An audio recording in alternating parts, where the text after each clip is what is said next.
Welcome everyone to the Centre for Cultural Diversity in Ageing and our webinar, A Positive Culture of Aged Care Rights for Everyone, the Aged Care Act's Statement of Rights and Diversity. Some of you may have been to the Aged Care Safety and Quality Commission's recent national conference here in Melbourne. The aged care rights in Section 23 of the new Act are central to the legislation. Today's webinar does a further exploration of aged care rights from the perspective of both consumers and the Commission as a regulator.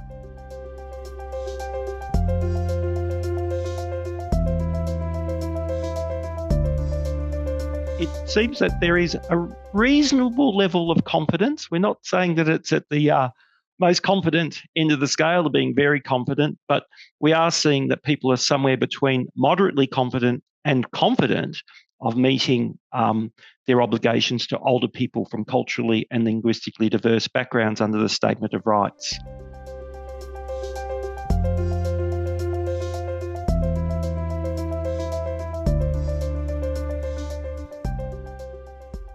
The big ones that we're seeing there seem to be through the training itself, through research and through feedback and meetings as well. These sound like some fairly sound methods that people are using to gather that feedback. I'd like to introduce Debra Nicholl. Debra is the CEO of Elder Rights Australia. Debra is committed to bringing about lasting change and improvement in the aged care sector through her work promoting the human rights of older people, raising awareness of ageism, and through proactive and systemic advocacy. Her professional and personal experiences have given her a solid understanding of the many complex issues faced by older people, their carers, and service providers. Debra commenced work at Elder Rights Australia in 2006, so she has almost 2 decades of accumulated experience and wisdom, and over the years has held several roles within the organisation, including advocate, senior educator, advocacy and programs manager, and for the past 3 years as CEO. It is a great pleasure for me to be here today and to join you all in a conversation about aged care rights for everyone at this time of cultural and legislative change. I'll start by giving you a little bit of information about Elder Rights Australia, or ERA. We were established 35 years ago by a group of older people with the aim of promoting a positive view of ageing and upholding the rights of older persons. This remains our aim today.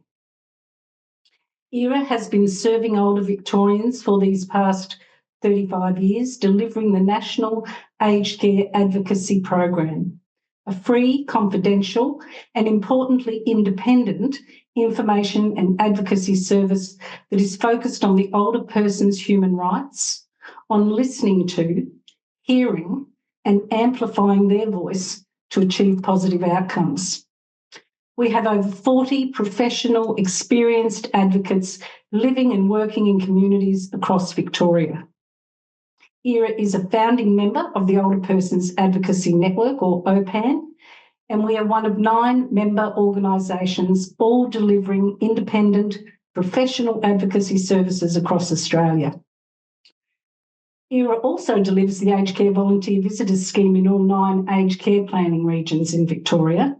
This scheme provides social support to isolated or lonely individuals who receive aged care services in residential care or in their own home. We facilitated 22,643 visits with 1,414 isolated older people last financial year. Naturally, I'm very proud of that. So this is really a time of cultural change, a time for us to recognise the human rights of all older Australians, but in particular the rights of older Australians, many of whom experience the intersectionality of disadvantage including age, disability, gender, historical trauma, marginalisations, and so on. We have a New Aged Care Act that is premised on the rights of the older person, with the Statement of Rights at its centre, which is a great step in the right direction.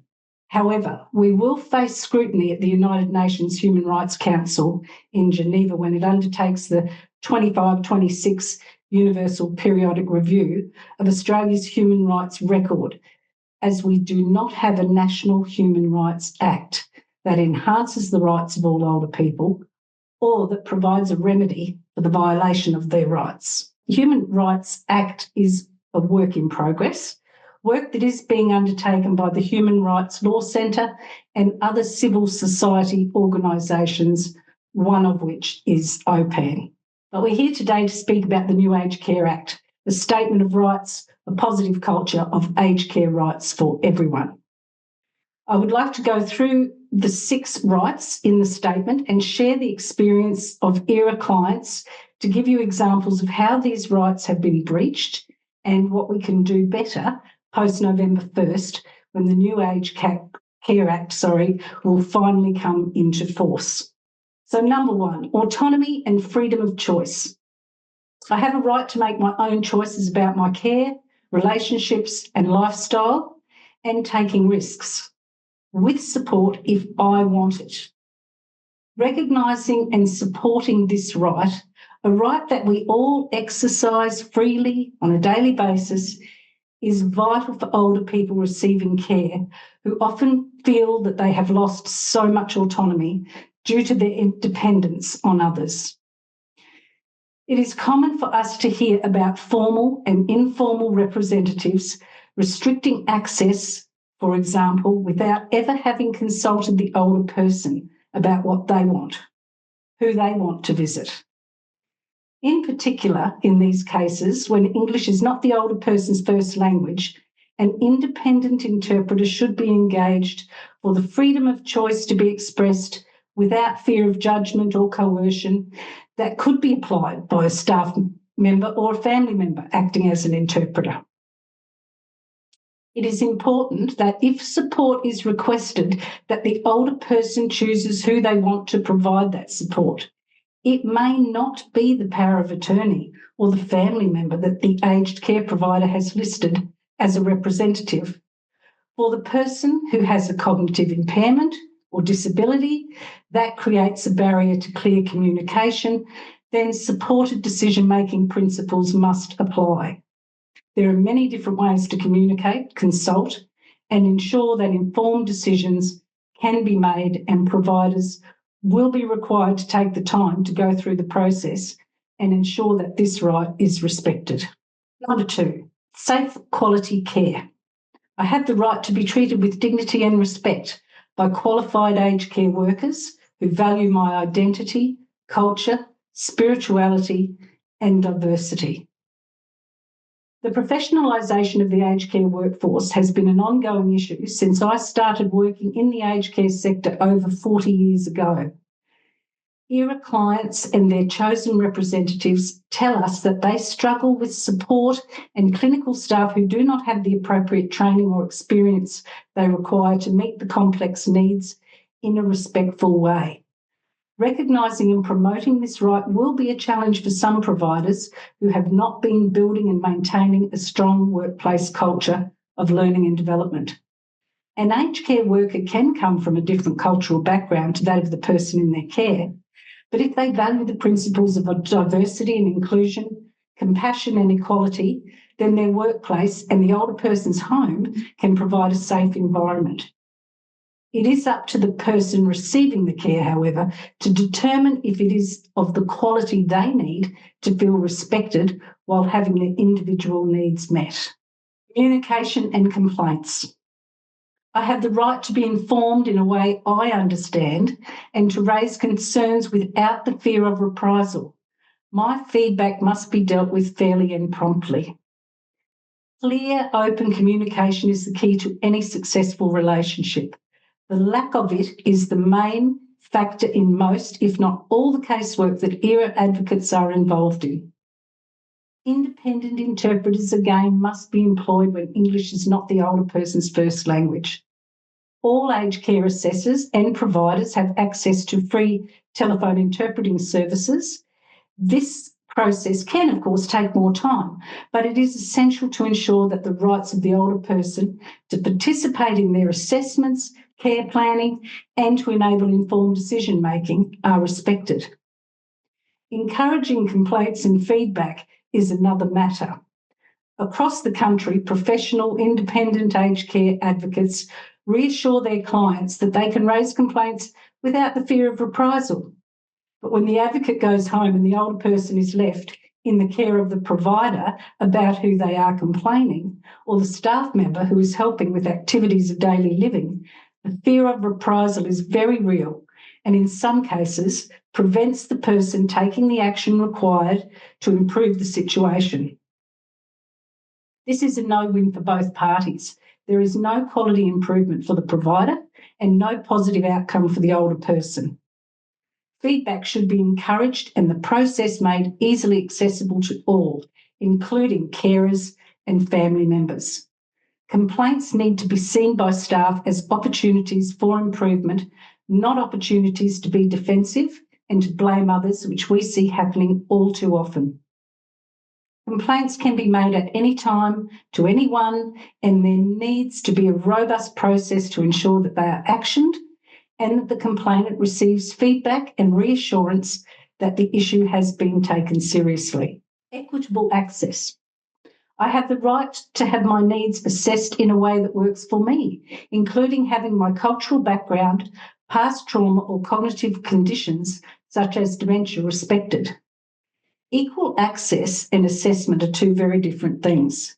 We have many examples of inequitable access to aged care and allied health. If you live in regional Australia, if you belong to a marginalised community, if you are financially disadvantaged, and the list goes on. There's a lot of work to be done on equitable access. However, when it comes to aged care assessment, the journey starts with My Aged Care or MAC, which is why independent professional advocates are listed as agents with MAC. If the older person consents, an advocate can stand beside them when they register for aged care and when they are eventually assessed for a level of service. We hear many stories about the frustration experienced when the person is just trying to register for services with MAC. Unfortunately, we also hear of many assessments being conducted over the phone, which is not the ideal and what our clients tell us they do not want. In an assessment, you are required to openly discuss personal information with a stranger. An in-person discussion at least allows for some trust to build and provides insight that is not possible over the phone. Again, interpreters, supporters, representatives or advocates as nominated by the older person must be included with consent, of course, but without question. Number 5, privacy and confidentiality. I must have my privacy respected and my personal information kept confidential and be in control of who this information is shared with. It will no longer be sufficient for a provider to share information with the noted next of kin, for example, without the consent of the older person. All personal information sharing must receive the consent of the older person before proceeding. Again, an interpreter will need to be engaged where required. Discussions about the person must be conducted in a private space, not in a corridor, for example, where others can hear what is being said. We have heard of many instances where this has been the case in a residential care setting. I had a client tell me all about the health condition of a resident in the next room because she had overheard staff discussing the details. Number 6, support and social connections. I can stay connected to important people, pets and culture, including independent advocates. As an Aboriginal or Torres Strait Islander person, I can stay connected to country or island home. There have been so many occasions over the years where an older person has told ERA that they cannot leave their home to go into hospital or permanent care because they do not want to be parted from their beloved pet. I empathise and I completely understand it and will feel the same way myself. Connection to culture, to the things we hold dear, to those we love, does not diminish with age. We have experienced many aged care providers who've gone to great lengths to facilitate these connections, but many more who have not. So this right is an important one and will mean a change in policy for some to be more open and inclusive, to balance the rights of the person with the risks of the organisation, to fully support and maintain social connection. We hope to no longer hear that a return to country request referred to as a holiday that is an excluded item in the home care guide. Connection to country or island home is a must, and so must always be respected throughout the person's life. We're very pleased to see independent advocates included as support persons in the statement, as well as in other parts of the Act, including in the rules. There is now a requirement that training must be provided on the roles and functions of independent aged care advocates, that accessible documents must include information about the advocates, and there is a requirement for the resolution of issues raised in a complaint. The resolution approach must be consistent, of course, with the statement of rights and provide information about the availability of independent aged care advocates when making a new complaint to the Aged Care Commissioner. This means that an older person will have access to support from independent, well-informed professional advocates who work at their direction and are biased towards a positive outcome for the older person. In conclusion, I just want to give everyone a reminder, and you may well all know this. We're all eligible for aged care services at 65, but between the ages of 65 and 100, there are a few different generations. A gentleman told me last week, I can't face living in an aged care home if they play Andre Rieu. I want to hear AC/DC. We're all individuals. We have different life experiences and expectations, and we all have a right to care that considers our cultural background and that is delivered by well-trained and adequately supported staff. Thank you so much, everyone, for listening, and I hope this information has been useful and informative. I can see lots of applause there for Debra, and thank you so much. Our next speaker is Liz Hefren-Webb. Liz is Australia's Aged Care Commissioner. She heads up the Aged Care Quality and Safety Commission. Liz has led social policy initiatives across the Commonwealth for almost 30 years and currently serves as the Commissioner for Aged Care Quality and Safety, with responsibility for national regulation of Commonwealth-funded aged care services. Prior to taking up the Commissioner role in January this year, Liz was the Deputy Secretary Social Policy in the Department of the Prime Minister and Cabinet, where she drove reforms to major social policy systems such as aged and disability care, Medicare and education. I really want to thank Debra, who's done a fantastic job outlining what's at the heart of the Statement of Rights, and particularly how it will play out for people with diverse backgrounds. I'll just give a few comments on how the Commission will be, working with providers to help them meet those standards and exceed them, and also what we will do if we are concerned that people are not achieving those standards. But I think it's really important just to recognise first a couple of things. First, Debra's gone through the Statement of Rights and the pillars of it, but I think we need to just remember this, it was what came out of the Royal Commission of Aged Care Quality and Safety, a very much a view that the failure to put the older person at the centre of their care was creating the systemic problems that were being discussed by the Commission. And so the recommendation was that the voices and choices of older people must be heard and acted on if we're going to have a world-class aged care system. So we do have a Statement of Rights embedded in the Act, And I think that the fact that it's embedded in the Act rather than a separate document from the Act, which often happens, is really significant, because it means that it's the law, and it becomes the law of this country from the 1st of November this year. And none of us, however we might feel, have the right to disobey the law. And so we will be working with the sector to make sure we help them all fulfil these elements that are now legal requirements, and work with providers where they're struggling. We will, of course, be trying to spotlight good practice, and we have a number of resources available already to help people prepare, but I'll get to those in a minute. Some of you might have seen this before. This is our aged care regulatory diamond. And what it's trying to convey is that our response to aged care providers is really dependent on where they're sitting in that diamond. So, as you know, we assess a number of providers against the standards. We also receive complaints, around 10,000 complaints a year, and the complaints are going up a little bit. We also receive a lot of data from aged care providers through the quality indicators, serious incidents, other sources of information, and with the department.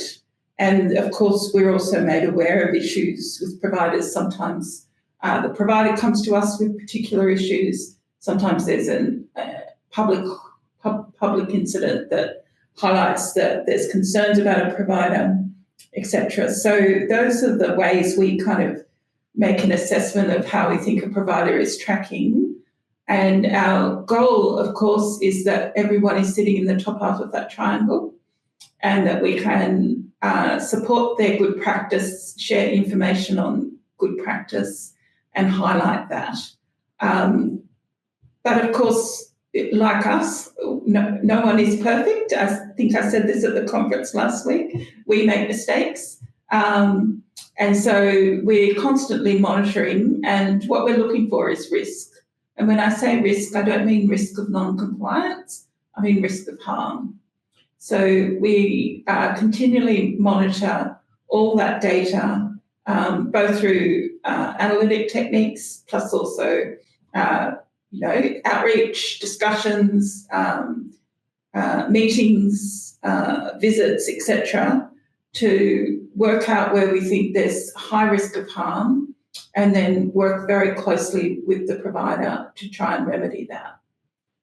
In some very small number of cases, we do obviously see willful non-compliance, and then we may then take regulatory actions, including fines and deregistration.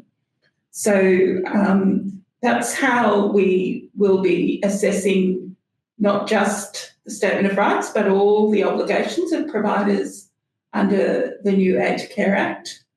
But I'll talk particularly about the Statement of Rights and what we're looking for. In the Act, our role is set out through 4 regulatory functions, and we will be embedding rights-based practices in each of our regulatory activities. So with regard to safeguarding, we will be obviously looking at risk of harm and ensuring people are kept safe, but we will also be following the requirement that people are given the dignity of risk and able to make their own decisions and their own choices once they're fully informed about the risk to them. So that's obviously a new and very nuanced approach, and I think as a sector we're all going to be learning about that and how we are going to implement that. But that will be really key to what we were doing. Our focus on engagement and education, we will be communicating a lot about what a rights-based approach is. And in that context, I do really want to just emphasise that and I think I said this at the conference as well, that a lot of providers tell me that they've always done person-centred care, and I'm sure that's true. Person-centred and rights are different. I think we have got a bit of a habit of using them interchangeably. They are both in the Act. But I think we need to, just tease out the difference between person-centred care, which is focusing on the needs and wants and wishes of that individual in designing services and supports, and a rights-based approach which says that person has an absolute right to that service. So it is not the goodwill of the service provider, it is the fundamental right of the older person. Our third regulatory function, is registration. As you all know, probably, we register aged care providers that are Commonwealth funded. We test their appropriateness to be in the market, and we also do have the power of deregistration, and we also test their registration at regular intervals, in some cases through a formal audit process.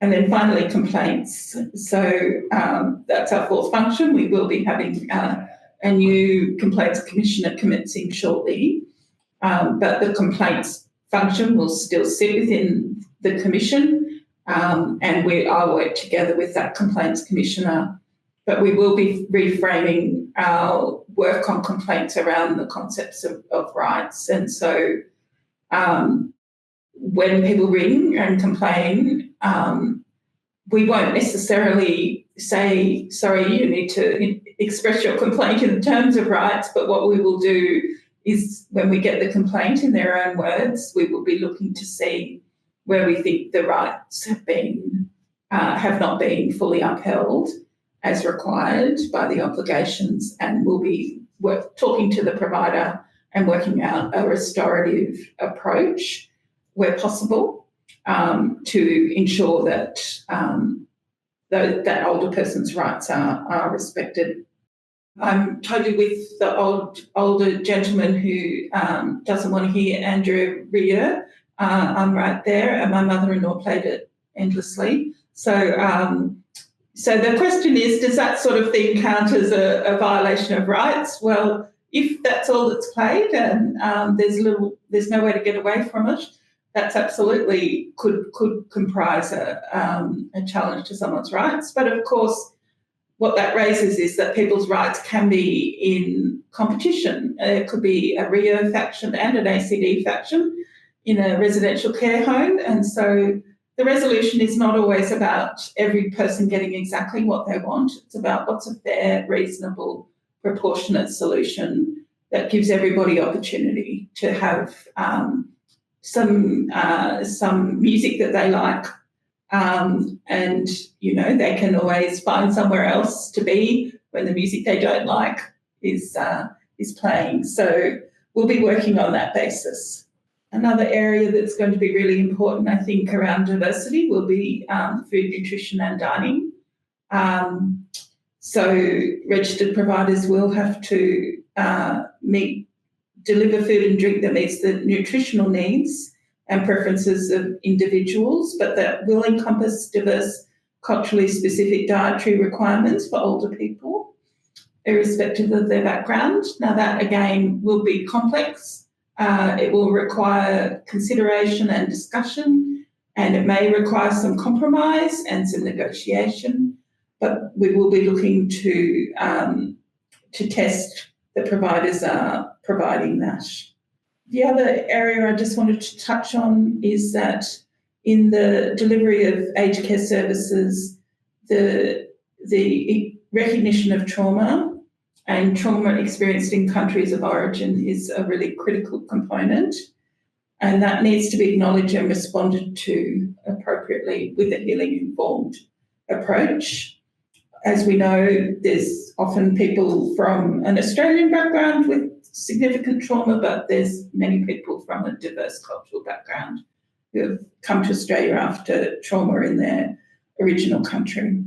You can see the link here to our website. We do have quite a lot of resources already on there because we want providers and workers to understand their obligations and feel confident they can put the standards into practice.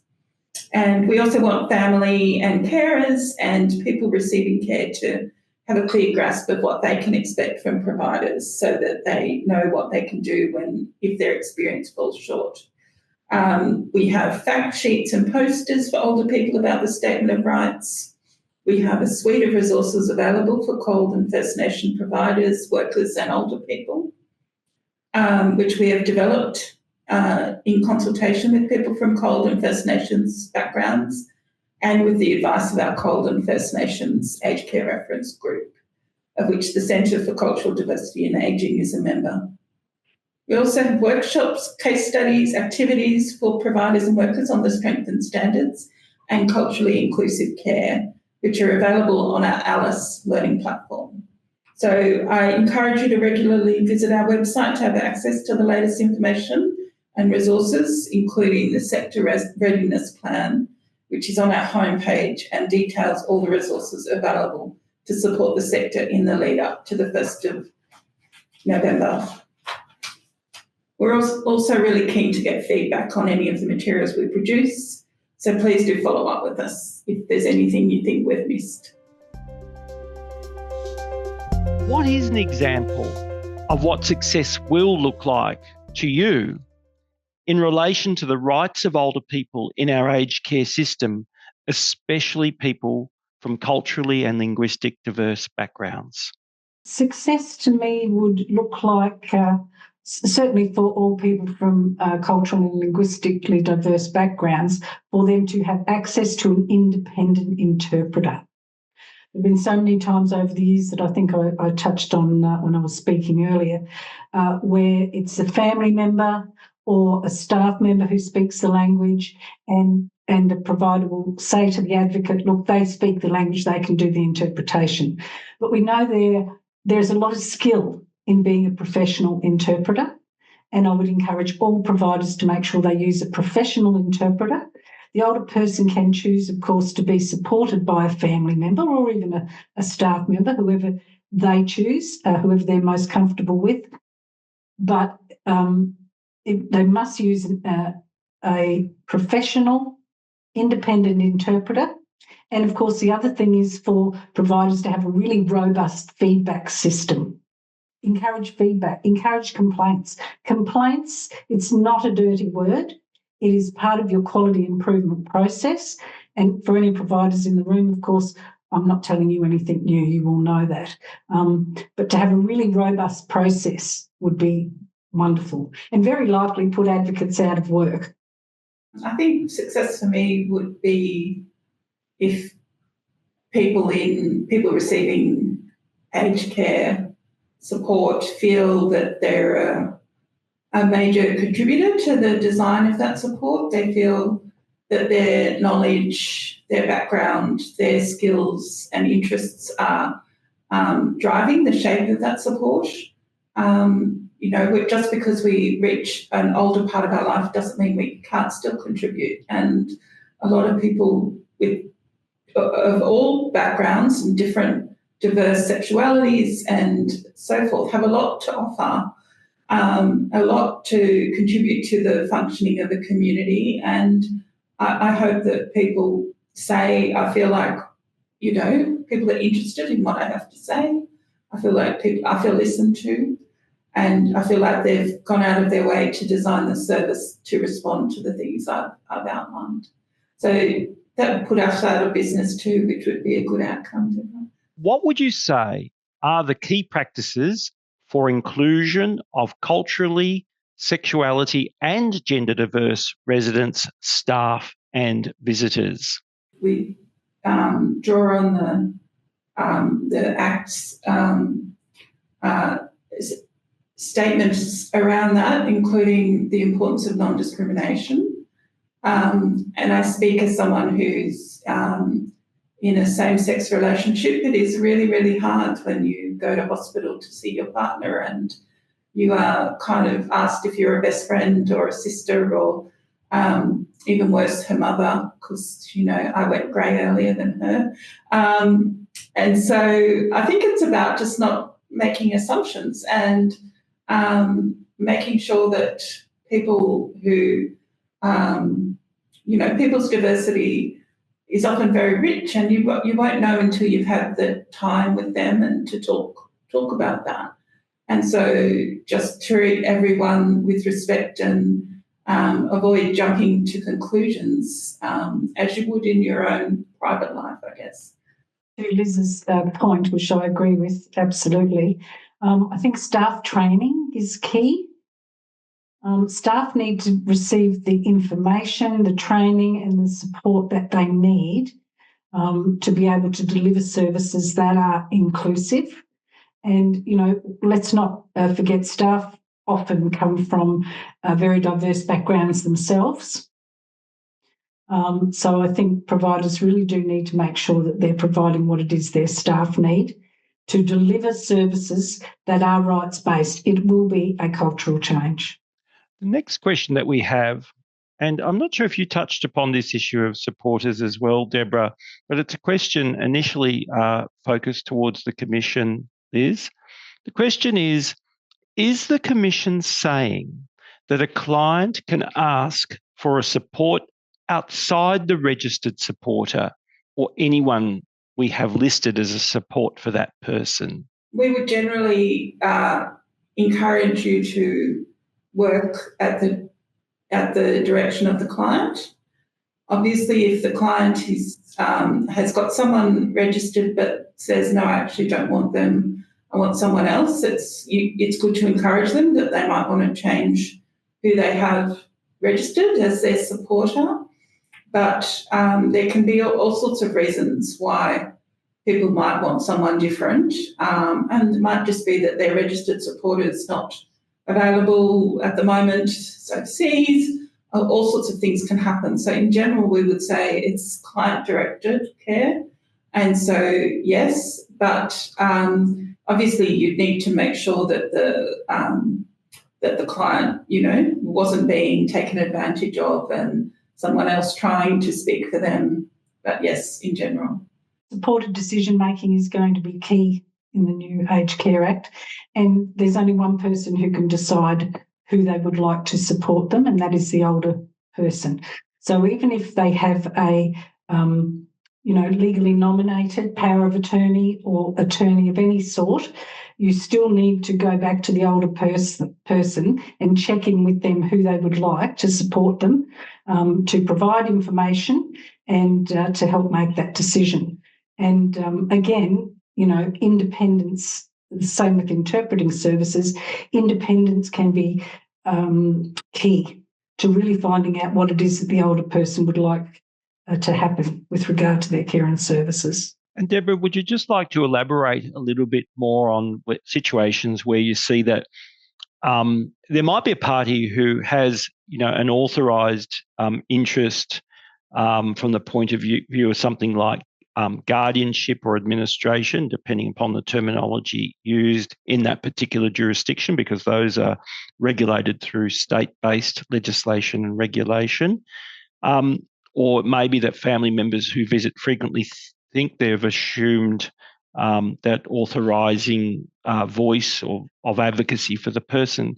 Can you explain a little bit more how that sort of pans out sometimes, where there might be situations? Absolutely, Paul. I can think of many a case that we've certainly dealt with at Elder Rights, where the older person will have a guardian. The guardian may have visited with them once, or maybe a family member who lives interstate, but there'll be someone who visits the older person almost on a daily basis. Often it will be an adult child, a daughter, let's say, for example, and they're very aware of what the older person is experiencing on a daily basis. The older person is frank and honest with them about what they need, and yet a provider will go to the guardian to make decisions for the older person. So in that case, of course, you should ask the older person who they would like to be their supporter. So that is just something that comes up for us daily. Regarding those who are financially disadvantaged, how can they best be supported to access in-home services?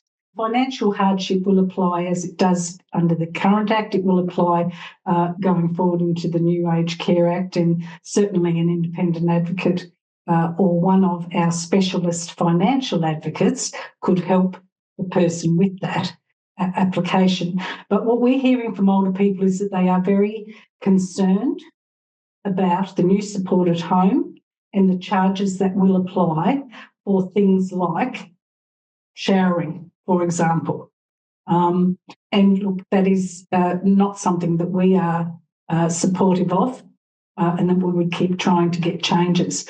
I guess what I'd say to people is that, yes, we do have some new legislation coming out, but it is not written in stone. And as we go forward, there will be some things that become evident that do need to be changed. But if a person is financially disadvantaged, then they still should be able to have access to the same as someone who is a self-funded retiree. So, what I would say is rest assured there will be a way for you to access services that will be equitable, but you may need some help to do that. And that's where independent advocates are out there willing and able to provide that help. So those long-held equity of access principles that have been a long-standing policy position of the Commonwealth Government in relation to a range of services still should apply. Thank you, Debra.